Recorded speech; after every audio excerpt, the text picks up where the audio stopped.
sapagkat ang lahat ay nagkasala nga at hindi nakaabot sa kaluwalhatian ng Diyos. Ang lahat daw ng tao nagkasala, walang nakaabot sa Diyos. Ito po ang katotohanan na ang tao, darating na lamang si Jesus, babalik na si Jesus, mga kapatid. Subalit ang mga tao, hindi pa rin pinapansin. Hindi nyo ba nakikita ang mga nangyayari sa ating kapaligiran?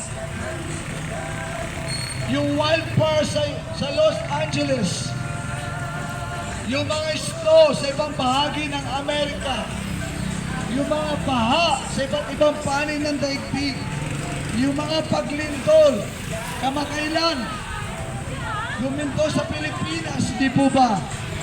Sa parting Visayas at Mindanao, huwag nawang mangyari sa Luzon. Huwag nawang mangyari ang mga bagay na ito.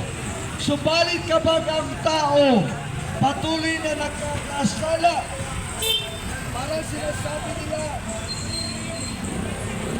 ang tao na namumuhay sa kasalanan ay kumakalaban sa Diyos. Ang tao na nagmamatigas sa Diyos ay kumakalaban sa Diyos. Ang sabi sa Roma 3:24, palibhasa'y inaring ganap na walang bayad ang kanyang biyaya sa pamamagitan ng pagtubos na nasa kay Kristo Jesus. Mga kapatid, kahit tayo patuloy na nagkakasala, lumalaban sa Diyos, nagmamatigas sa Diyos, nagmamataas sa Diyos, ang Diyos nagbigay pa rin sa atin ng tagapagligtas. At yun ay ang kanyang bugtong na anak, ang ating Panginoong Jesucristo. Sabi rito, inaring ganap sa pamamagitan ng pagtubos na nasa kay Kristo Jesus. Ang kapatid, isa lang ang tumubos sa atin. Isa lang ang nagligtas sa atin.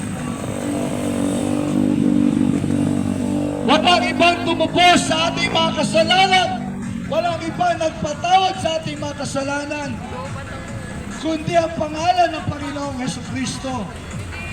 At kapag tinanggap mo si Jesus sa buhay mo bilang Panginoon tagapagligtas mo, aarihin kang ganap ng Ama.